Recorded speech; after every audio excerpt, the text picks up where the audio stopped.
Hey everybody. One of the most important things that we can do to improve our performance and give us the ability to perform at our highest level is to breathe properly. And we know that breathing properly is, in some cases, it's open for debate. There seems to be a lot of opinions on how we should properly do it. The fact is that the science doesn't change. Proper breathing is proper breathing. We're intended to inhale through our nose and exhale through our nose. But that's hard to do when many of us have been breathing through our mouths for much of our lifetime. I know that when I was growing up, I was taught to inhale through the nose and exhale through the mouth. We now know that exhaling through the nose is a superior exhale than exhaling through our mouth. The following exercise is going to help us build our breathing awareness and proper breathing habits. But more importantly, it's going to help us improve our carbon dioxide tolerance, which for most people is the single greatest limiting factor when it comes to improving their performance. So we're going to start with this. The following exercise I want you to do in this way. It's going to be done breathing in through the nose and breathing out through the nose. This has to be done exclusively nose breathing. Okay, furthermore, when we take our inhale, I want the focus to be on a lateral expansion of the belly and the rib cage, followed by an expansion in the front. Lastly, a rise in the chest. It's got to happen in that order. Lateral, front, and then chest. So it would look like this. Let me see if we can get a good picture here, right? So it would look like this. Don't count that.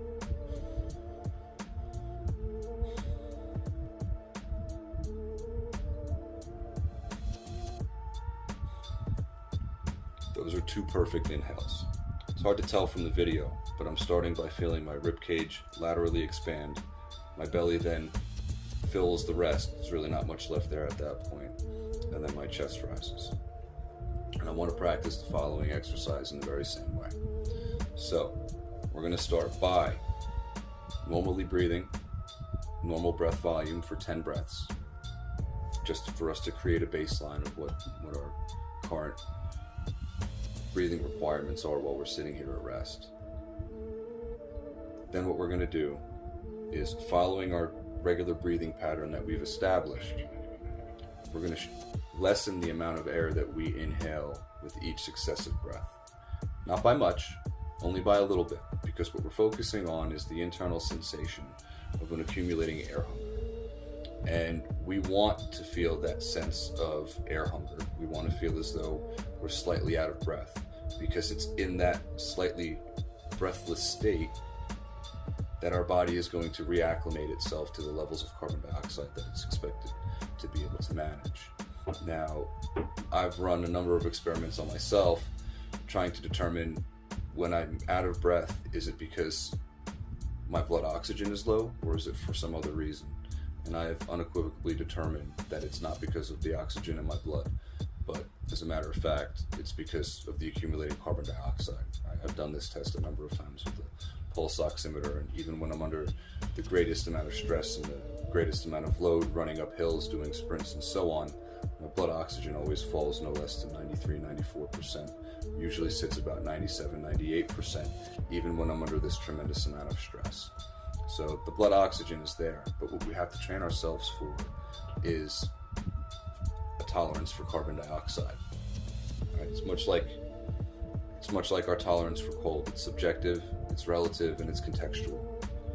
And our tolerance of carbon dioxide is no different. But we want to be able to train that, because when we feel, if you've ever practiced breathing through your nose while you're doing cardio, or breathing through your nose when there's an excessive demand for air, you know what it's like to feel as though you're running out of breath and you're going to suffocate and die. If we can manage your ability to withstand the slight levels of air hunger that we're going to accumulate during this following exercise, then you're going to notice that it's going to get easier and easier for you to exclusively nose breathe, even under the most tremendous amounts of stress and cardiorespiratory demand. So we're going to start with 10 breaths. Normal breaths, in through the nose, out through the nose. And then every breath after that, we're going to shorten the amount of air that we inhale. And we're going to continue to exhale slowly. The exhale shouldn't be forceful, it should be relaxed. We're simply disengaging the muscles that we engage to inhale in order to allow the air to really just fall out of our lungs. We're not trying to push out any extra air. Whatever comes out is what comes out. And then once we feel as though we've achieved a certain amount of air hunger that's uncomfortable, but it's manageable, we're going to try to maintain that sense, that sensation, that feeling for as long as we can. Ideally, 3 minutes, 5 minutes, 7 minutes. I know a lot of this depends on how much time you have right now to actually practice this exercise, but you might find that it's a little challenging to govern the amount of air that you should be breathing at first, and you might only last 30 seconds or so. That's perfectly okay. Once we establish a baseline, that gives us some really good, clear data that we can begin to strategize what our approach will be, but we can build upon that number second by second if we have to. Okay, so do this along with me.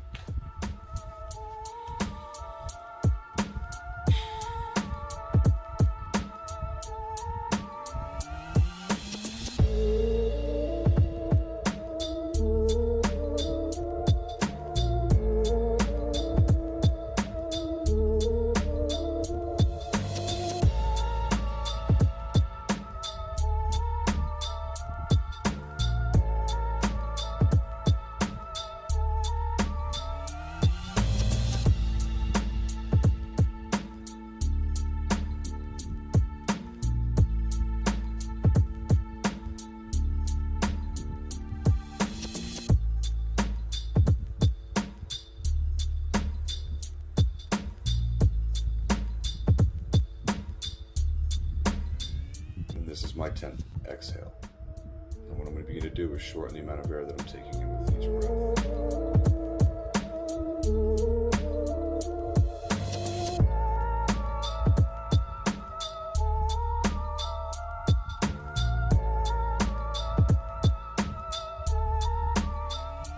By now you've probably begun to feel certain physiological changes happening. You begin to feel your pulse in your face, in your hands, or in your feet. Your fingers, hands, toes, and feet begin to warm up. You've probably noticed that your heart rate has shifted. Hopefully it's slowed down.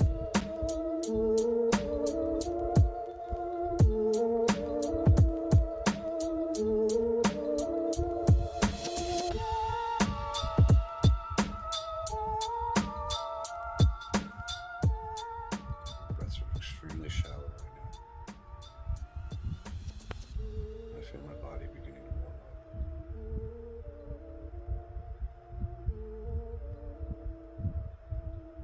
So my heart rate is slowed down.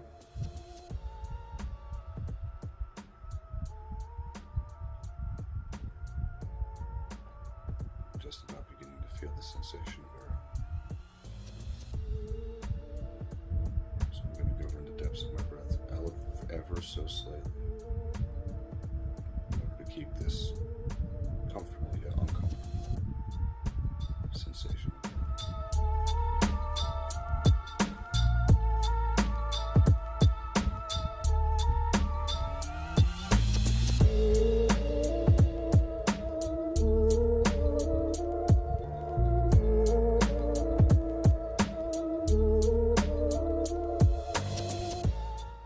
As though you're beginning to lose your breath and you're resisting the urge to take a gasping inhale, see if you can open up your inhale just a little bit.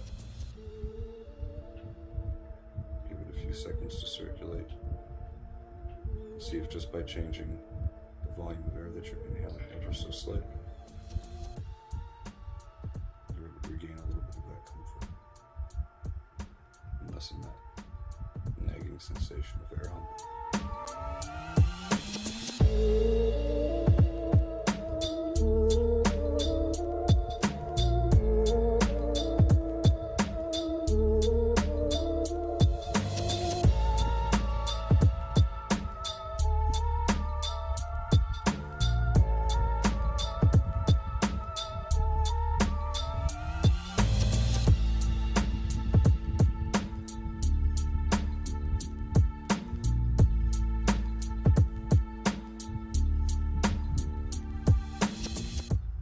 can do this for quite a while, something that I've trained a lot for. But if you feel as though at some point during that previous demonstration that you had to take a big gasping inhale, that's perfectly okay. Just take note of how long you were able to maintain that sense of breathlessness, that slight and safe but relatively uncomfortable sense of breathlessness for. And then when you practice this exercise again, see if you can govern your breath in such a way where we can extend that. You'll find that a lot of it is technique, a lot of it is having some familiarity with the size of the breaths, the onset of that breathless feeling. So it certainly does improve dramatically in the beginning with a little bit of practice. And then once you get your reps in, it just gets so much easier.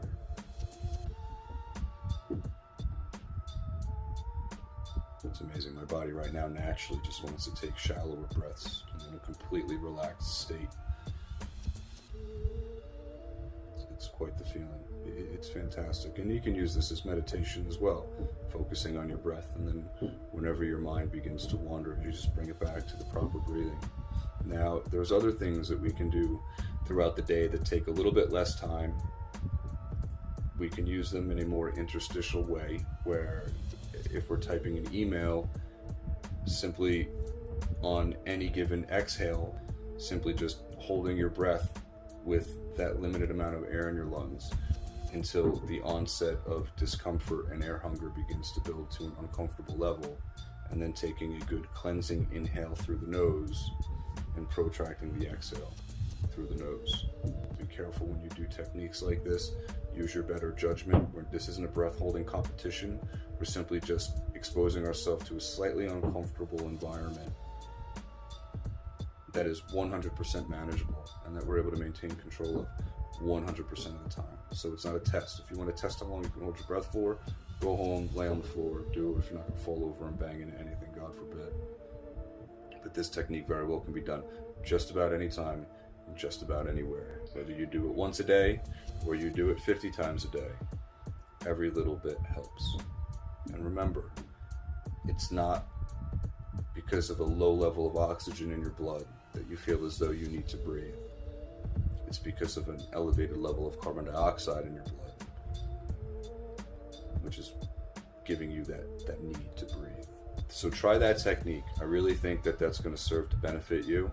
It certainly serves to benefit me, and I do practice this quite often and quite frequently. And I'm able to do every single cardiovascular exercise that I do with exclusive nose breathing. And it's improved my endurance, it's improved my capabilities, it's improved my performance, probably greater than any other single thing that I've done with the same intent. So good luck. If you've got questions, reach out, let me know. I'll see you soon.